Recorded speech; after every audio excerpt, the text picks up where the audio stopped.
আসসালামু আলাইকুম রহমতুল্লাহি ওবরাকাতুহু। প্রিয় তৌহিদি জনতা, ইবাদতের বসন্তকাল মাহে রমজান আমাদের অতি সন্নিকটে। আমরা মাহে রমজানের ত্যাগ স্বীকার করব, কিন্তু অনেকেই রোজা রাখতে পারি না। অনেকেই গ্যাসের সমস্যা, বিভিন্ন সমস্যার জন্য রোজা রাখতে পারি না। আমরা দোয়া করি তাদের জন্য আল্লাহ তাআলা সবাইকে রোজা রাখার তৌফিক দান করুক। এবং আমরা অনেকেই একটা কারণ দেখা গেছে যে অনেকেই প্রথম রমজানে যে সারাদিন না খেয়ে থাকতে হবে একটা টেনশন বোধ করি, করে কী করি অধিকতর খাবার খাই, চেহারিতে ভরপেট খাবার খাই। এবং অনেকেই গরুর গোশত খাই বা অন্যান্য গোশত খাই। এটা অধিকত খাবার খাওয়া এবং গরুর গোশত বা অন্যান্য গোশত খাওয়াতে একটা সমস্যা তৈরি হয়।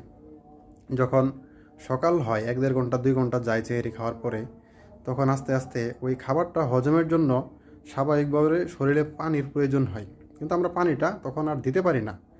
যার কারণে আমাদের পেট জ্বলা, ওই বুক জ্বলা শুরু হয়।